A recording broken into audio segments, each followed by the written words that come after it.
Eliab, nagbabag at nag-aalab ng mga kaganapan sa kasulok-sulukan ng Kalakang Maynila sa loob ng ating bansa at sa ako ng mundo. Naglalagablab! Katatampukan ng mga pambihirang kaganapan na bumabandera sa mga police blotters, mga kulay dugong pangyayari na nakakagimbang at mga nakakatawang pansing eksena na tiyak na pag-uusapan. Naglalagablab! At narito na ang naglalagablab ng mga balita sa DCXL 558. Naglalagablab sa 558. Tuloy mga kasama, naglalagablab na balita ngayon po umaga ng Wednesday na tayo, May 7. Pangalan po ni Weng, ako si Buddy. Mag-ingat po kayo ng paglakad, lalo tigid dyan sa bahagi ng rekto. Patay ang isang snatcher matapos kuyugin ng taong bayan na humabol sa kanya sa may Santa Cruz area. Dead on arrival sa ospital si Alfredo Simbulan, 44 anyos po ere, residente ng Mary Street, Asuncion, Tondo. Sa investigasyon, hinablot niya ang cellphone ng security guard na si Edwin Arrogante. Naglalakad noon sa Recto Avenue. Humingi po ng saklolo si Arrogante kahit hinabol naman ng mga vendors sa lugar yung suspect din hanggang kuyugin. 20 katao raw yung kumuyog. Nabatid po na si Simbulan ay kilabot na snatcher dyan sa lugar. Naglalagablab sa 558. Ito naman, nanay. Nasaksak ng kapwa nanay dahil sa away bata. May balita si Silvestre Labay. Rambo, i-radyo mo. Hahanap ngayon ng mga tao ng Quezon City Police ang nanay na kinilalang si Heidi Bernal na tumakas matapos na saksakin ang kapitbahay na misis sa Golden Shower Street, Barangay Payatas, Quezon City. Ayon kay PO3 de la Cruz ng QCPD Station 6, nagpugat ang pananaksak ni Bernal kay Ginang Annalyn Chua, 32 anyos, dahil sa awayan ng dalawa nilang anak na nagkakaedad lamang ng 9 at 7 taong gulang. Sa pahayag ng ilang mga nakasaksi, sinugod ng sospek ang biktima hanggang kung saan ay nagkaroon ng pagtatalo na nauwi sa pananaksak. Isang tama ng saksak sa braso ang tinamo ng biktimang si Chua na agad isinugod sa pagamutan habang pinaghanap naman ang tumakas na misis. Sa Quezon City, para sa DCXL 558, Silvestre Labay, Tata, RMN. Naglalagablab na mga balita DZXL Bulat Palaro. Pag-aagawan ho ng Sunmig Coffee Mixers at Air 21 Express ang ikalawa tuling finals berth sa Game 5 ng kanilang semi-final series ngayong alas 8 ng gabi para sa 2014 PBA Commissioner's Cup sa Smart Araneta Coliseum. Sigaw muna paring Ray. PBA Update. Matatandaan tinablaho ng Express sa 2-2 ang kanilang best of 5 semi-final showdown ng Mixers matapos kunin ang 94-91 na panalo sa Game 4 nung Monday. Hangad ng Air 21 na 2 beses tinalo number 2 Sunmig Beer na humawak ng twice to beat advantage para sa quarterfinals.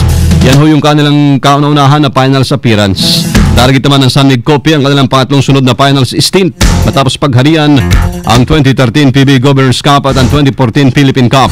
Ang mananalo sa serye ang siyang lalaban sa Token Text Trop and Texter sa Best of 5 Championship Series na magsisimula bukas. PBA Update. DZXL Showbiz Balita. Nagpaalam po si Loli na may susunduin, kaya lang hindi malaman kung saang pier o airport. Alam mo na siya today, mga kasama. Alam mo na siya, ha?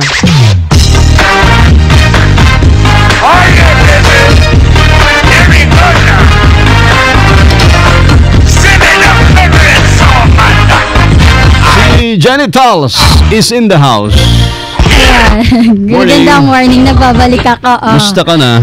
Okay naman po. Tagal ka naming hindi Oo na nga, ay sa umaga. Oh. Nag-asawa ka ba uli? Uli? May uli?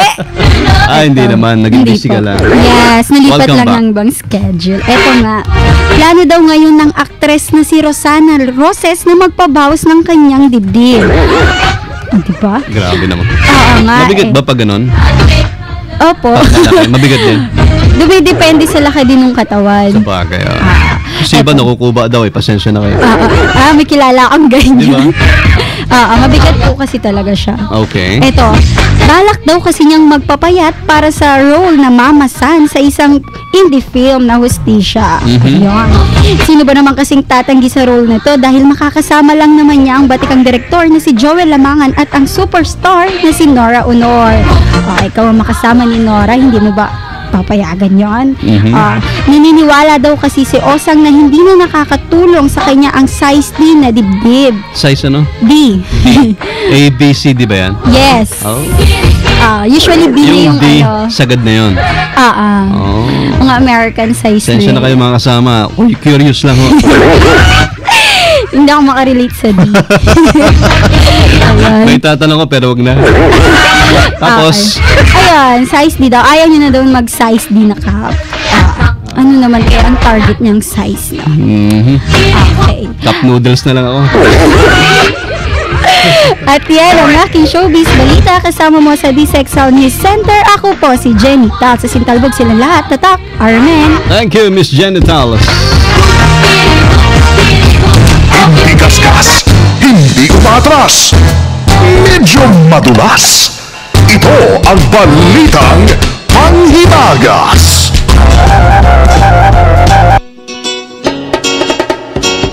Patawad Lord ha. Kasi itong susunod nating kasama ay magaling din po magsukat ito. Morning, Misteryoso. Magandang umaga! Ito na po si Misteryoso para maghatid sa inyo ng Balitang Panghimagas. Trending ngayon sa internet ang tinaguriang vampire therapy. Vampire. Isang pag-aaral sa Amerika kung saan sinusubukang isalin ang dugo ng batang daga sa katawan ng mas matandang daga. Yikes. Dito lumabas na mas naging maliksi at ang matandang daga at sumigla ang memorya.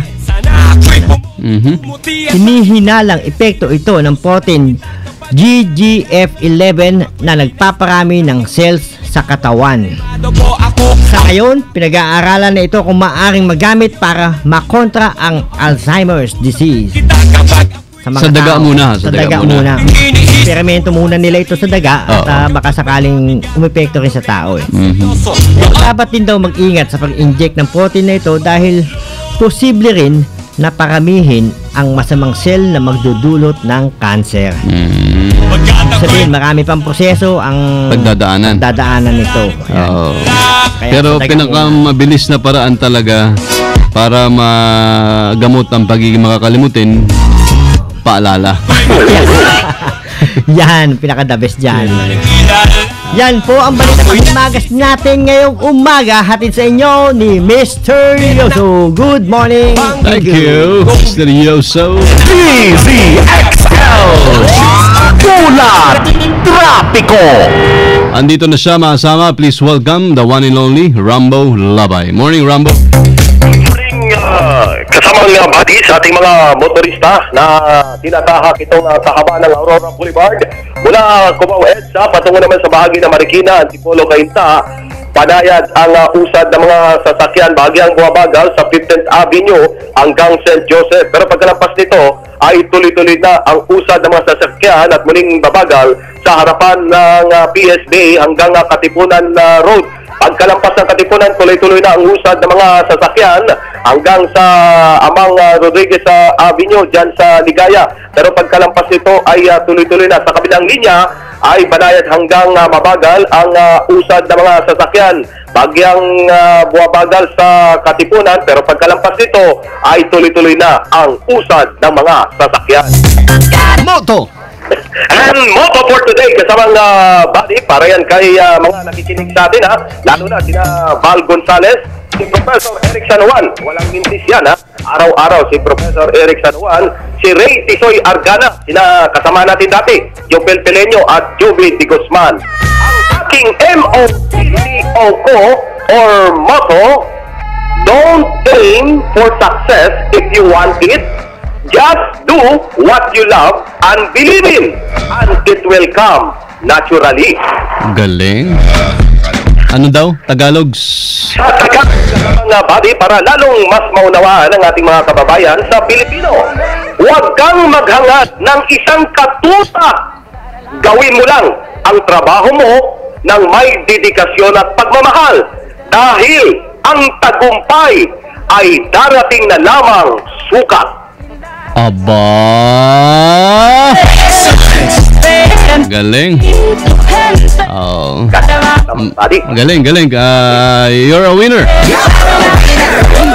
Ako, meron din akong motto ngayon. Mahirap to. Paminsan-minsan ko lang tong sabihin. oo. Nakikinig ako kasamang buddy. Ang motto mo. Time is gold. Yun lang. Tama na. Tama na, yan lang. Time is gold. Hindi ko na tatagalogin. Bahala na si Alex magtagalog dyan. Time is gold. Time is gold. Oo. Abay, kasama mo sa tahaman ng Boyman Silvestre. Labay, taba, Alme. Thank you, Rambo and Company. Dire-diretso naglalagablab na balitang tatak RMN. Inyo po napahinggan sa DSXL 558. Waka Waka, Omelek. Ayun po mga ito kasama ng Wednesday. May 7 na ho tayo. Mantakin mo nga naman, Alex. No, 7 araw na kaagad. Natapos sa Mayo. 2014 mga kasama. Kasama niyo po sa serbisyo publiko sa ngalan ni Weng de la Peña. From the province of Occidental Mindoro, mabuhay. Ako si Buddy Oberas. Okay po lahat dito sa DCXLI. Tatak. Tatak RMN. Ang ating 5 minutong kalipunan ng mga pinakahuling kaganapan sa Kalakang Maynila, sa ating bansa at saan mang dako ng mundo. Naglalagablab! Dito lamang sa Unang Pihit, DZXL 558, ang bagong kasama mo!